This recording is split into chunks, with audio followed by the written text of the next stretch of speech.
Check, check, 1, 2.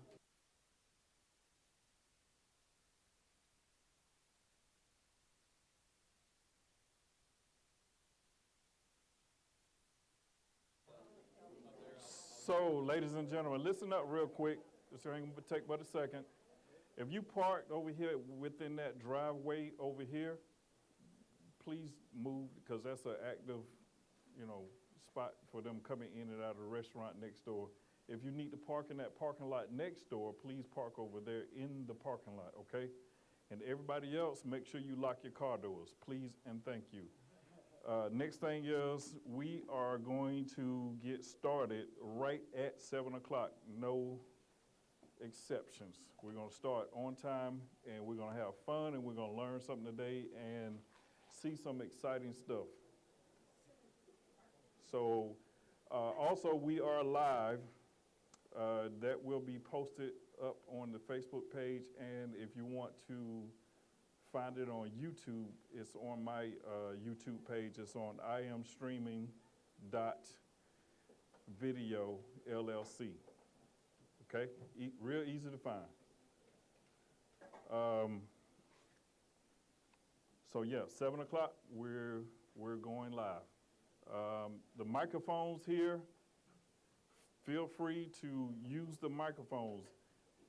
Don't just stand up and start talking, because the people online can't hear you. I can hear you, but the people online cannot hear you. So use the microphones. If you have any questions in between us, explaining stuff, showing stuff, and whatever the case may be.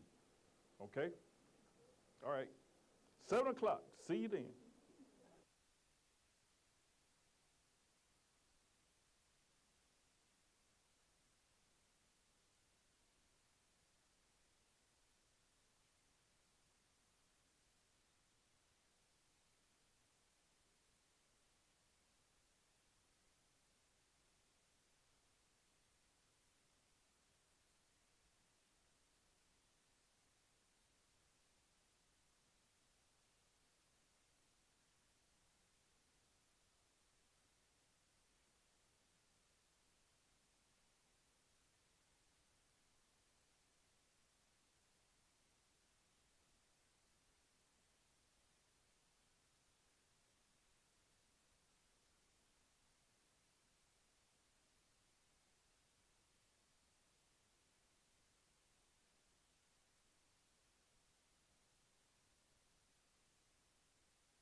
All right, y'all, 5 minutes, 5 minutes.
Three minutes, 3 minutes, 3 minutes.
All right, Brian.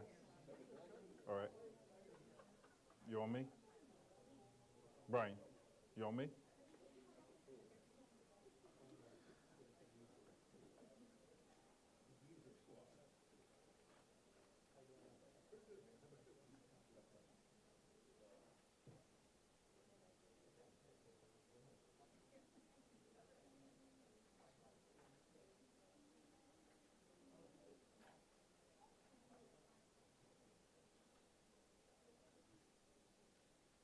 All right, ladies and gentlemen, we want to welcome you to the Southeastern Filmmakers meeting for 2026, and I am your Emmy-winning presidential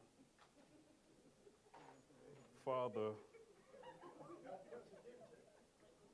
daddy, Mr. Terrence Williams. Give it up for Terrence Williams. I appreciate y'all coming in today. So today we are live, and to all of my people that are on streaming, we would like to welcome you here, and we appreciate you joining us, as well as the people that are physically here. On today's agenda, what we have is we're going to do a couple of challenges, physical challenges, so that's why it's important to be here. So one of those are going to be rolling sound blanket and doing stingers in a crate. And there is a prize attached to that, a healthy prize attached to that. So the first thing on the agenda is we want to thank our sponsor, Indie Grip, for allowing us to be here and supporting this channel and also supporting this group as well. So let's give it up for Indie Grip. Check them out at indiegrip.com. If you want to rent the studio, we do have studio space in the back. So if you want to rent some studio space, we do have a sight wall in the back. And we also have some spaces back there for podcasting. So if you're interested in doing that, please look us up at indiegrip.com. Appreciate it, and thank you. So moving on, we have Nick Laws with a video that we are going to present.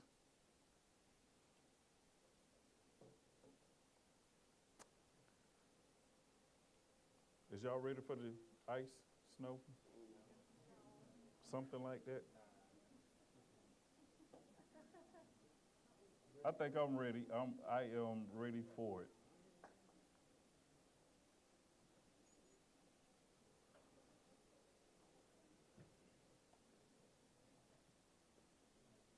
That's how y'all do it. That's how you do it right there.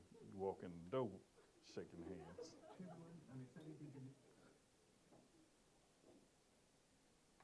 Hey everyone, I'm excited to introduce the Writers Room, a new group for screenwriters in the CSRA. Think of it as a spin-off of the Southeastern Filmmakers. Ultimately, this is a small meeting of minds for writers who can support each other, critique each other, and motivate each other. We'll focus primarily on writing for feature films and short films, but playwrights and novelists are welcome to share their knowledge as well. Meetings are going to be at Indie Grip on the second Tuesday of every month at 7 p.m., and it's free to attend. Here's what you can expect at the meetings. We'll introduce ourselves and network. You can meet other writers and share with the group what kind of stuff you're into, whether you've written several feature films or you're just starting out. Progress reports, a chance to tell the group what you've been working on. And for those of us working on longer projects, this will be a time for us to check in and see how we're doing and keep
So do we have a clear understanding?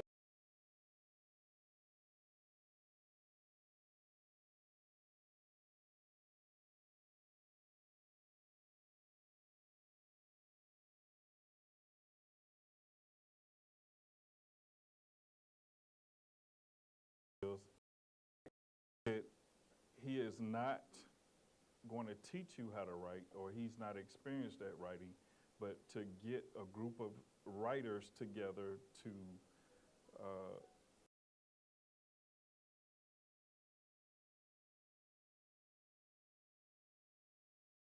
not up to par. Somebody within the group can help them run. You all right? No, but it come up phone. Oh, okay. All right, I'm just giving a hard time. But so you can write a couple of scripts, and hopefully everybody that's in this room and everybody that's listening online, we can all pitch in together and bring a good product to the table. Anybody got any questions about the writer's room? Yes. What time did you say? I don't think he gave a time yet. 7 p.m.? Okay, 7 p.m. Okay, any other questions? And remember, if you're going to ask questions, use the microphones because the people online cannot hear you, okay? And if you just so happen to ask a question, I'm going to repeat the question. The question was, what time was the writer's room meeting on the second Tuesday? It's going to be at 7 p.m. Everybody good? And that's every Wednesday. Once a month, yes. That's wonderful. Awesome. So we're going to move on to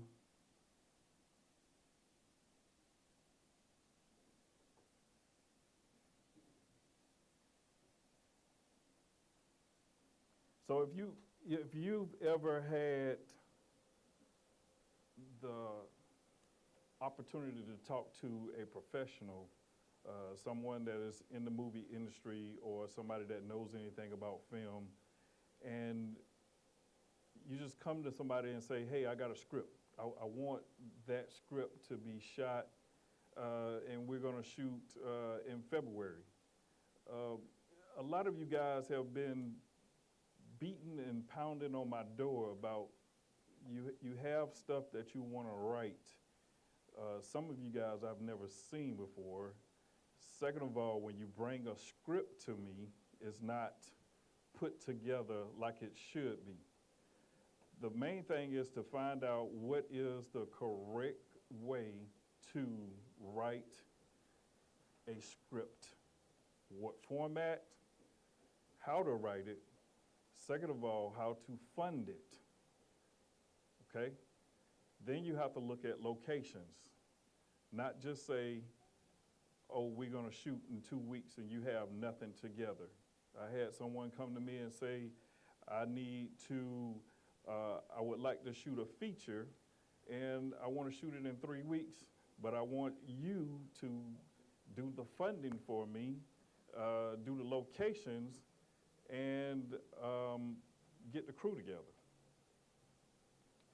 It's just not going to happen. I mean, and if I tell you something, and if anybody else tell you something, I want you to take into advice what they're saying to you. If somebody tells you no, it's for a reason, okay? Don't get your feelings hurt and think of somebody being ugly to you. This is the real world, okay? Even if you're shooting a short film, I can't just up and say, I'm going to start shooting tomorrow. It just does not happen. It's pre-planning, and everything has to be in order. So jumping right off into it, let's talk about securing funding for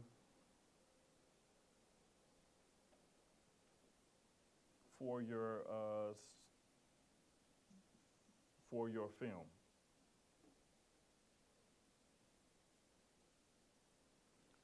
So securing funding for short films, or even just a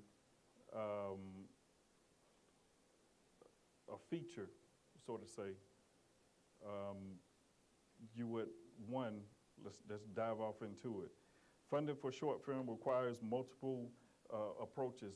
Don't just say you're going to come to me and me only. Remember, there is a process to this. If you need somebody for locations, let me find somebody to help you with locations. Let me help you find somebody with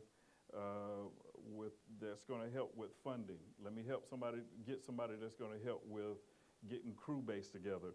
So crowdfunding and grants, networking, investors, all of that matters. Your success depends on the preparation, vision, and persistence of your film. Crowdfunding. Let's talk about money. Some of the easiest way to get money, if you just get $20 from 100 family members, that's enough to get you some food. Just number one thing, you have to make sure you feed your crew. Okay? There are platforms like Kickstarter, GoFundMe, Indiegogo. Those are platforms that you can look at as far as getting money. Don't be afraid to go out there and reach out and say, hey, can you support this film? Because it's still going to take money. I don't care who you try to get on your film, like your whole crew is working on it for free. It's still money going to have to come from somewhere, okay? So don't think that it's, I got a bunch of weekenders that's going to just jump right in. Yes, you can do it that way, but you're still going to have funds that are going to have to come from somewhere. And in order to also get the best you can get out of crew members, just feed them, okay? Film grants, you can apply for film grants. Personal networks, that's friends, family, reach out to them. Don't be afraid. Hey, brother, can you spare me $20 to put toward my film? Don't be afraid to ask. Always know how to accept no, okay? Sponsorship and in-kind support. A lot of people, if you tell them your story, they will just give you what you're asking for, okay? I don't care if it's going from $1 to $1,000. Whatever you think you need, you go from there. And if they can't give you $1,000 and they can only give you $1, you accept that $1. Don't push their face in the mud and say, oh, that's all. We don't do that, okay? Self-funding. I know some of you guys in the back that working on a film that is self-funded, which is pretty awesome for that film to be self-fund, and they're pulling money from their savings and loans and stuff like that. I know a couple of you guys also pull money from your own personal accounts and stuff to be able to make your films. Private investors. Now, when you get down to private investors, what you want to do is you want to give them a reason as to why you would want them to help you out as far as private investors. And we're going to get into that a little bit deeper here in a few minutes. Raise small amounts from many supporters. So again, you get $20 from here, $20 from there, and I'm just using 20 as a number, small amounts. You can get $50 here and there. You can get $100 here and there. But the main thing is, don't be afraid to do it. So you want to offer rewards for your backers. So the main thing is like YouTube interviews. I have done a couple of YouTube interviews with people that are trying to get their film off the ground and also just sit down and just talk with them. And they come in and you just sit down and talk and just tell them about the person and also about your film. But you don't make it so much about you. You try to talk about the actual film that they're trying to produce. Social media shout outs. So many times we don't do enough social media shout outs. So if we got everybody in this room, I can tell you right now, it's probably only going to be 4 to 5 of you guys that's going to repost something that was put out there. Okay? So the main thing is to help each other when it comes to helping someone else, because you never know when it's going to be your time. So if Mr. Williams here has a film that he's promoting, that he's putting it out, it should be everybody in this room on social media reposting that. Not just 4 people, not just 5 people, because that's how you get help, because it's something that's important to that film. So make sure you try to help out when it comes to social media shout outs. Film credits. So when you got somebody that's invested in you, make sure you put the credits in for that particular person that invested in you. You can give them executive credits, executive producer credits, catering credits, just whatever applies to whatever that person used to help you out. Set visits. A lot of times, people just want to see what they're putting their money into, even if they just come and show up for 5 minutes. But make sure that it's okay with producers and not just people just randomly showing up on set. Make sure that make sure that the producers understand that you got an investor that's coming on set and not just somebody just walking in.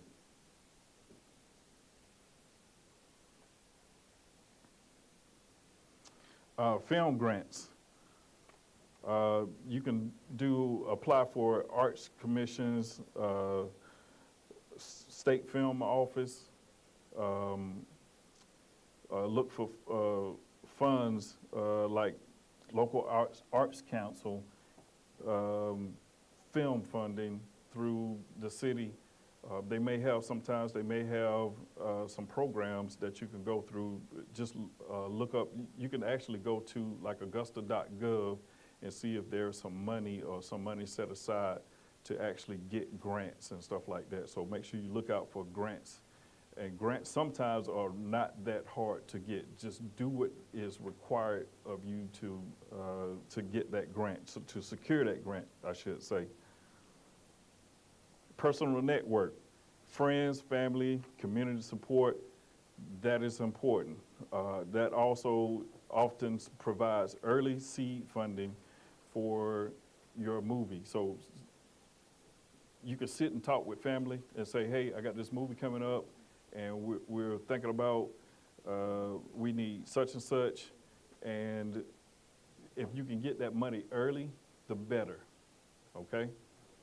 Just make sure that you got a plan set aside and help spread awareness and make sure that people understand what this movie's about. And once you have your friends and family involved, what can lead to is additional funding opportunities. And what that means is that, you know, if one family member starts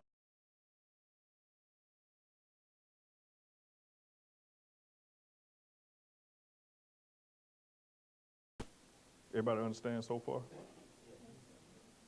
Great. Partner with businesses. That is a great way to partner with businesses as far as, let's say, over here next door, they may provide sandwiches or whatever the case may be. You tell them, hey, we're going to come over here and we're going to shoot a commercial for you. And what happens is, we're going to throw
and that's it.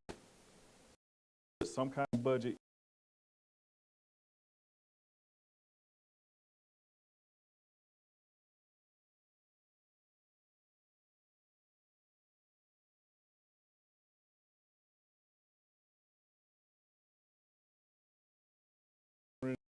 Put it.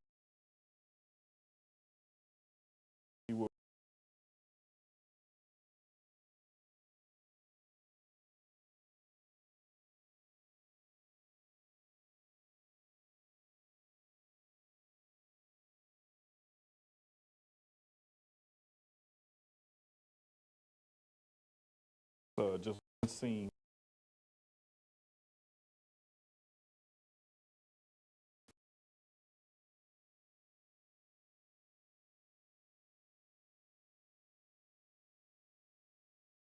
What he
uh,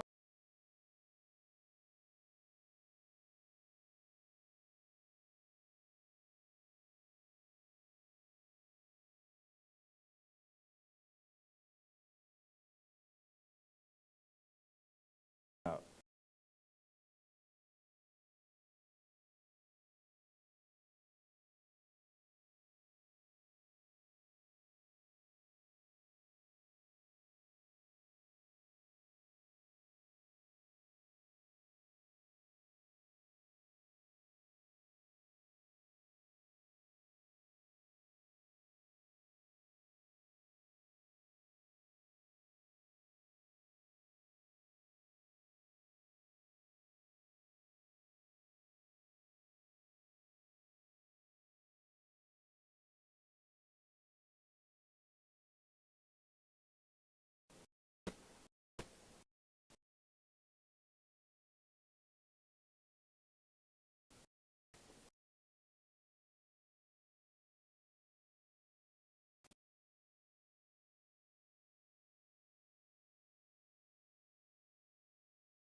Let's see you.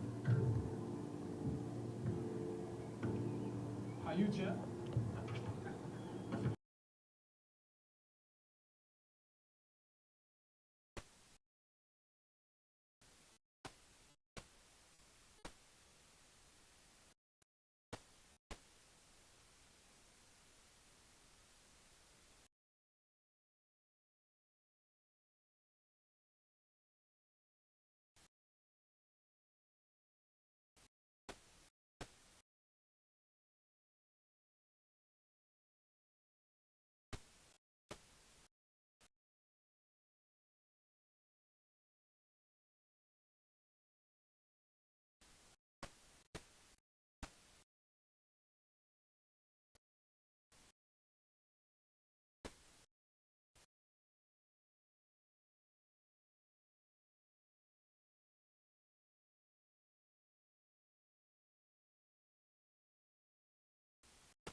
Beaumont, but he's a DP though.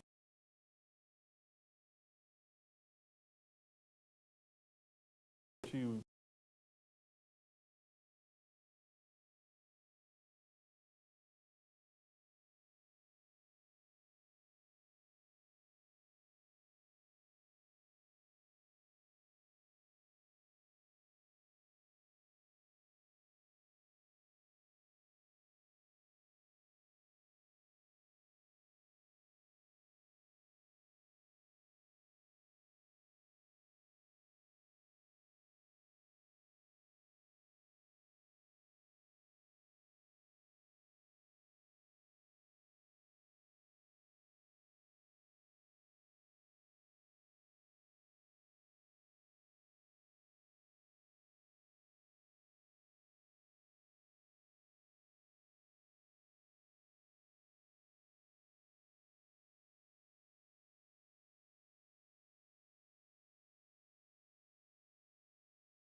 Yeah,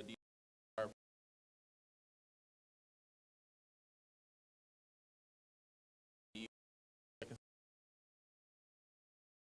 were just trying to put like a crew together, and we need somebody to do audio. And we have like audio.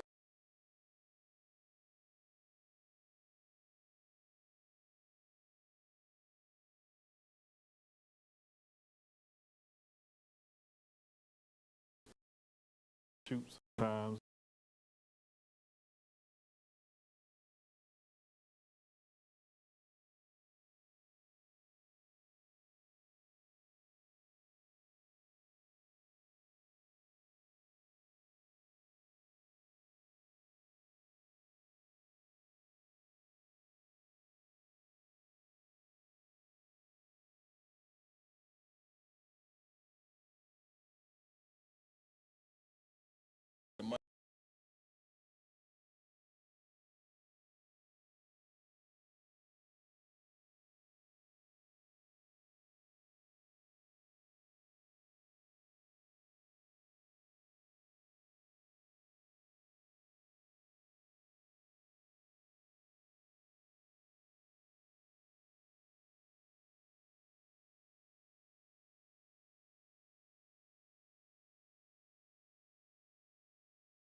On up here.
Show it's legit before you buy it, because some of them they'll put a slash or put a .21 before, and they're not legit. They're not legit, and then you have to be careful with the credit they give you, cause at the end of the day, it can be a little pricey if you don't know what you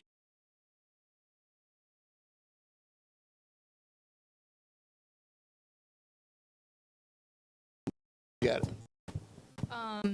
The one that we chose was Runway AI. That's one of the platforms, but like I said, it was trial and error. We found different sites and found some scammer sites, and be careful. Be careful out there, because there are a lot of sites that they'll tell you one thing or the advertising is great, and there's even videos promoting it, but it's still, they might find a way to slip in, or you get a video in 5 seconds and then you're waiting 3 hours for a video to not show up. So a lot of trial and error. So be careful with AI and do your research. So yeah. And if anybody know of AI that legit, let us know. Okay, let us know. But I think that was pretty cool for them to, do something outside. This exact example of doing something different and not doing the norm. You know, it's totally for the kids. I really enjoyed that. Thank you, Mr. Williams and Mrs. Williams. I have another question for you. I'm sorry, he had another question. Hold on. Once you found your platform and you got going, did you find it easy, or did it get harder and harder? Oh, it got easier and easier. It really did. My wife knew how to spell real good, so it's about what you type up in there and the way you use your commas and all that. It break down. You have to do your research and do your homework, but when you get it, you got it. It's real basic. And just real quick, I noticed that it's not just typing in, it's almost coded. Yeah. So you can't just put anything in there. You just have to make sure that you tell it exactly how you want it. Yep. Put your commas in the correct place. There were some other things that you have to do as well. So it's not just, hey, make me a cartoon, enter. No, it don't work like that, okay? And one good thing, too, you remember, every time you do it, when we first got the model and the characters, I don't care what frame that you do, you have to put the exact same frame. It's the description of how the people look, how the house look, all that have to keep being repeated in every frame that you're doing. It have to be the same. Actually, was what I was going to mention as far as description and being very descriptive and intentional in your instructions to AI, because there was one or two frames that I thought, you know, it would just continue to build on the video because it does short clips and you just keep building. And I left out a couple descriptions, and then I was like, oh, well, we got completely different characters, so I had to go back and put in those extra descriptions and continue to build on that storyline. And so don't hit backspace when you're dealing with AI if you're building a video. And there's a charge, too. Every time that mistake happens, that's a charge, okay? All right, yo, thank you.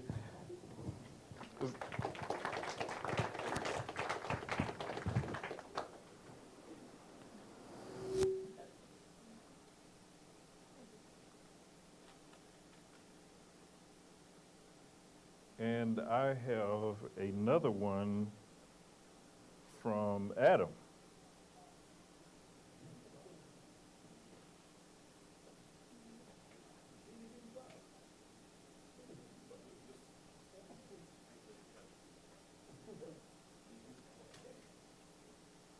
Lights, please.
That was totally awesome. Come on up here, Mr. Adam. That baby gotta go to the bathroom.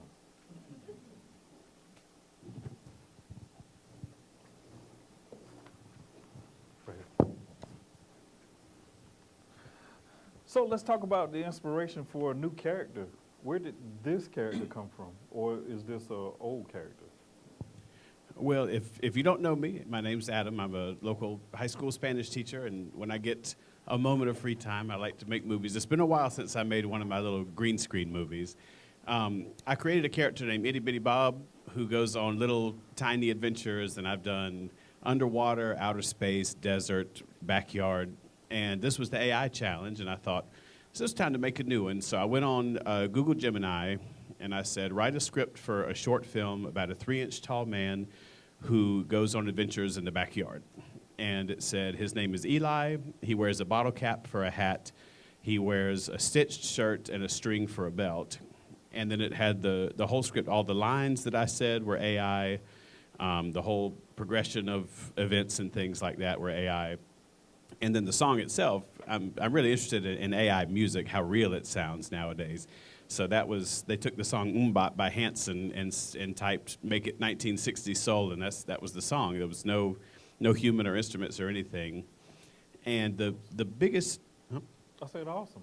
yeah, the biggest difference that I noticed, so in my films, usually there's some kind of little moral lesson, like about being kind or generous or things like that.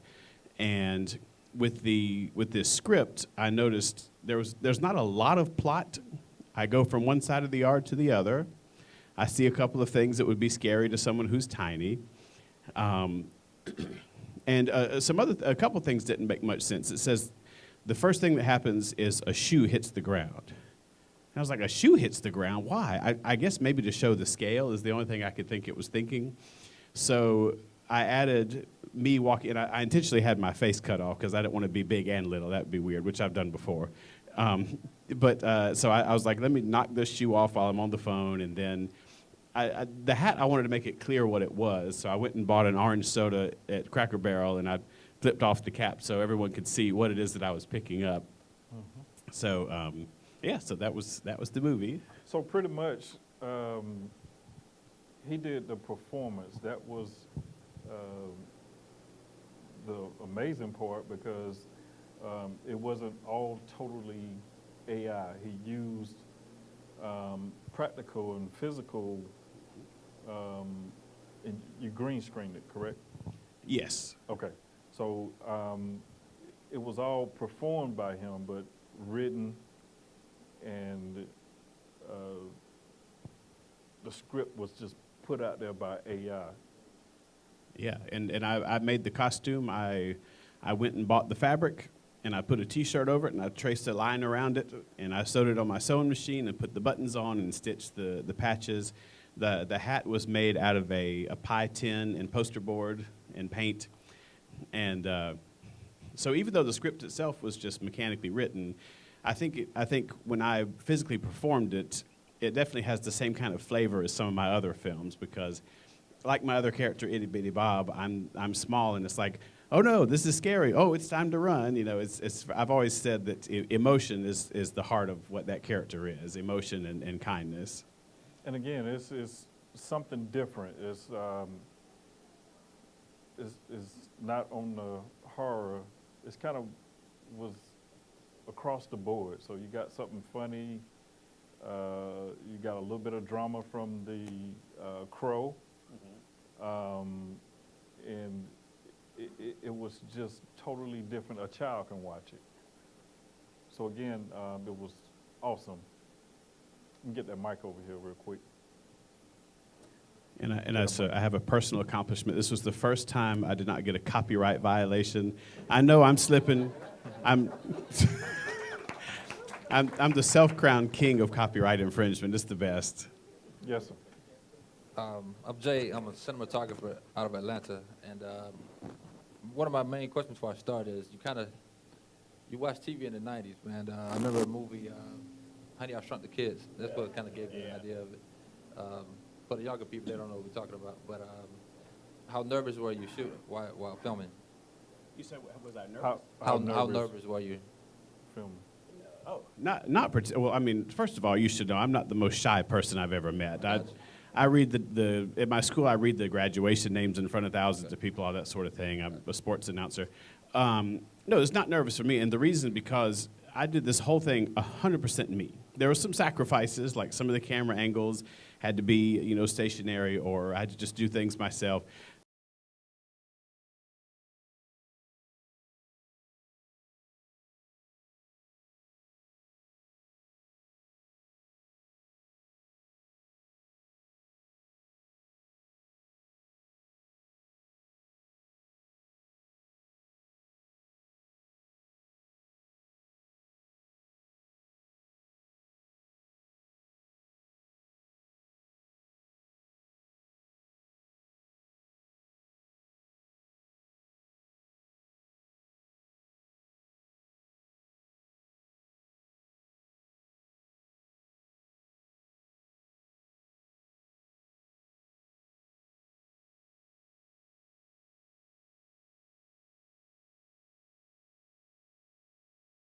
Um,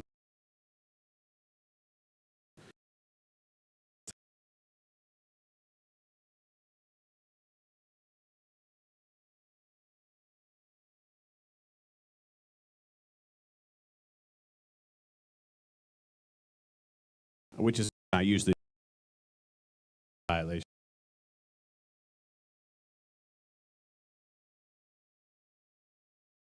Uh,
up all a script show. I expect if you get the script work. So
write script, post-apocalyptic.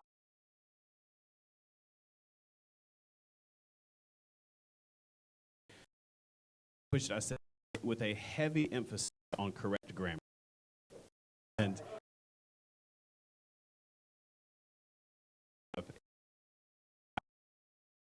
he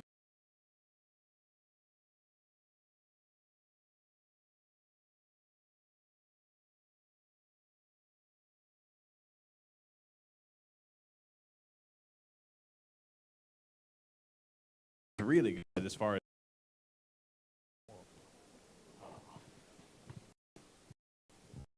You got one? Okay. I can't stand this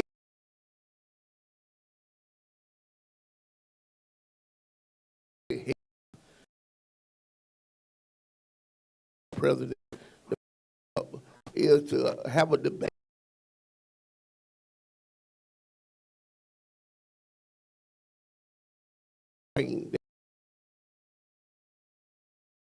The creativity it start going away. A lot of people to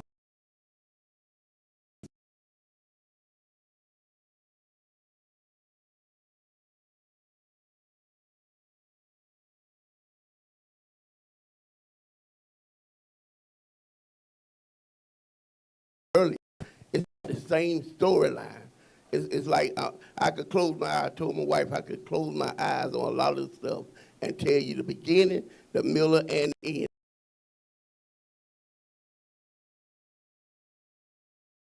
And that's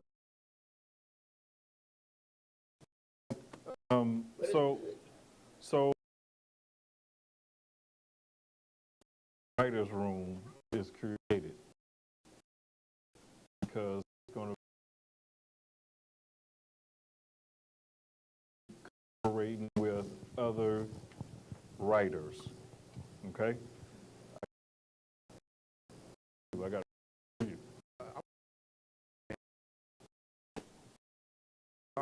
What it was able to do, and if you are able to see what you wanted to do and articulate what it wasn't able to do, just put that in the prompt, and it will be able to complete that for you, if that makes sense.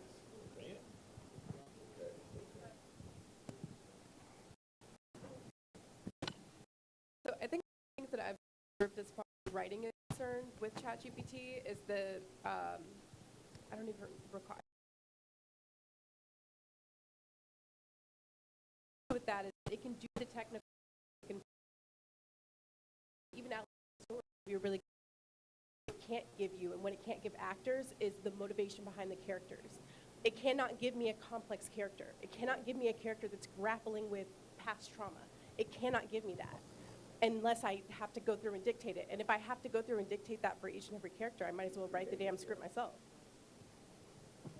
So just a back up on what she just said. Gotcha. So the script that I supposedly told ChatGPT to do, one of the things that really blew my mind was, so the scene started out with two brothers out in the fields or the woods of their farm playing pirates. Okay? One kid and the other one was digging for treasure. They found a bone. They brought the bone back to their father, okay? And the father realized that this bone was a human bone, okay? This is the instructions I'm giving the ChatGPT. The cool thing about this, and I never said this, and when I kept reading, there was a scene that created on its own. The people talking to it. And I was like, whoa, you know, and then it kept going, and I'm like, just tell it to do something, create a scenario that you were. Pass. I'm sorry. I'm sorry, Leon. Waiting for.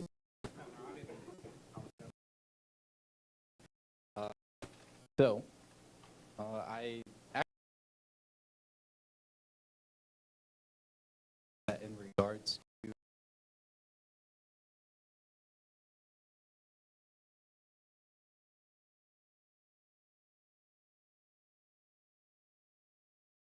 like AI.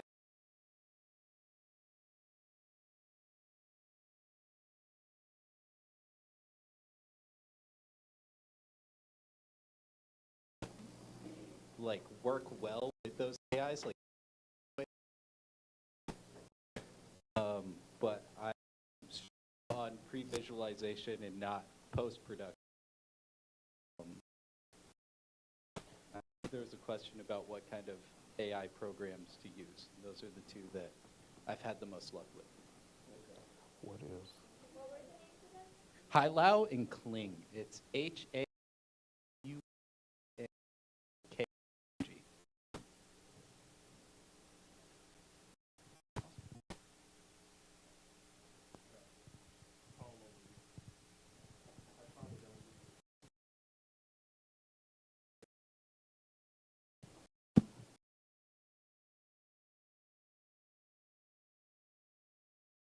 Was working on a script for a short film, and Grok did a pretty good job as far as creating emotions for the characters. I found that on the first run through, it gave me a character, and it did what I told it to do. But then I put in the ideas about what I wanted the character to feel at certain points, and it was able to do that to a good degree. The question I have, and there's probably 10 answers to this at least if you Google it, but once we get done with all this stuff, once we tell it to do what we want and we create our little movie, who owns it? Does Mr. Grok own it? Does Mr. Elon Musk own it? Does somebody at ChatGPT own it? Do we own the product? What is the work product? Is it what we print out? Which version? Which version?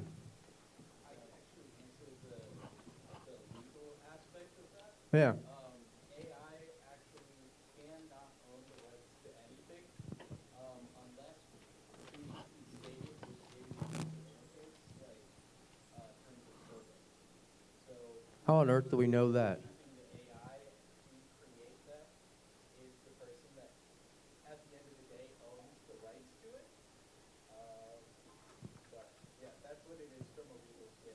So for those that are online and to Sounds what like it's I've- more complicated than that. And what I've learned from the doing research on it is that certain websites will own it. AI does not own it. It's whoever owns the app or the website. You have to read the fine print. I noticed that some of the audio stuff, it says in fine print that you have to put, like if you put it on YouTube, you have to put that app that you used in the description. If you do not put it in there, you will get hit with a copyright infringement. Now, the second thing is, once you start monetizing it, you can also, they can take 50% of it, 30% of it, of whatever you're paying. You might look at some of these AI websites, and it's going to tell you $15, $2, $10. Essentially, what they're doing is using you to put their stuff out on the platform.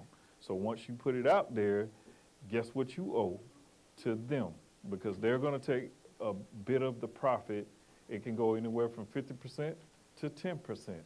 It just depends on what you have in that contract when you first signed up for it. When you click that button, it's a check mark you put right in that box. You just signed away whatever you got that's monetized. You're going to split it with them, or they're going to hit you with copyrights. Okay? Any questions? Jonathan? As far as the emotion when it comes to movies and whatnot, that's on the actors. I mean, the script really doesn't give that to the actors.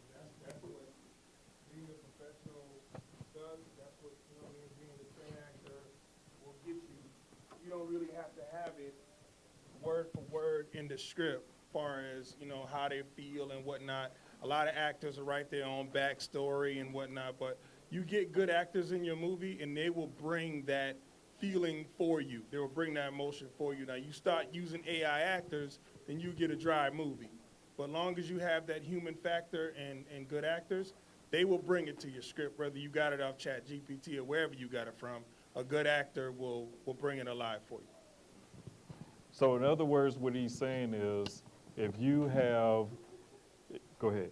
In other words, pass the mic to her real quick. Oh, I'm gonna let you right here.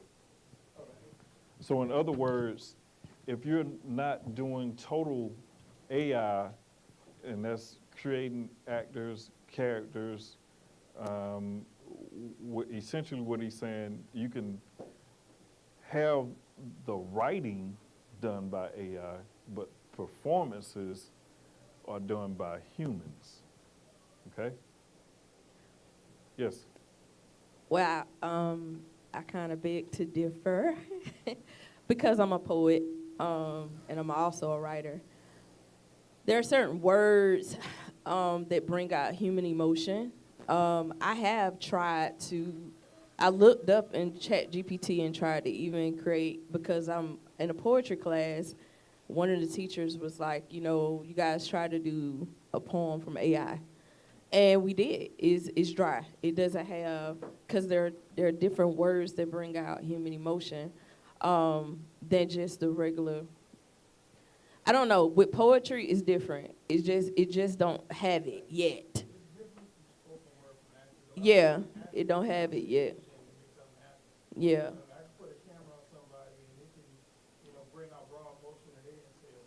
Yeah. Yeah, I don't think it don't have it yet with the poetry community, but it does have it with the script writing. I have noticed that. But when it comes to different art forms, like, it doesn't have it yet, but I'm pretty sure it will evolve into it in a couple of years. So. All right, y'all, let's give it up for, hold on, one more.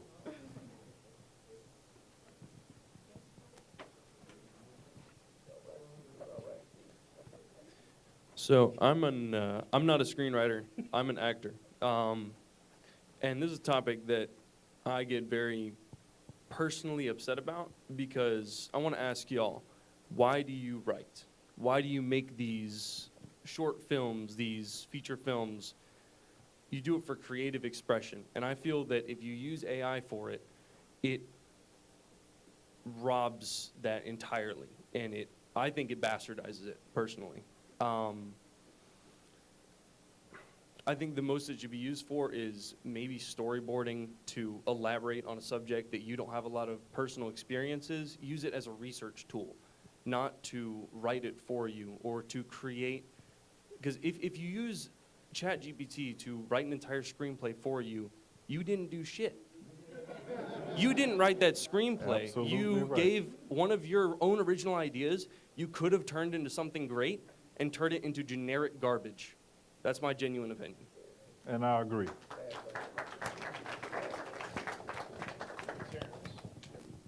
And One thing to add about that, last meeting we talked to Brendan Thompson, who, for those of you who know him, he's a writer.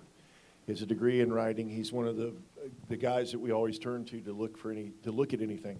And we had a conversation exactly about this. And I said, hey, you're a writer, you're a screenwriter, you write novels. What is your idea about what is AI going to replace? And he said the low-hanging fruit, commercials on TV, training manuals, things like that. And I think that it's going to be a mix. But one of the things that we talked about was he said, AI can only grab out there what some human being has at one point put in the system. Yeah, right. And they are self-learning and they're learning things. But it's interesting to me that, the debate is, some people are in the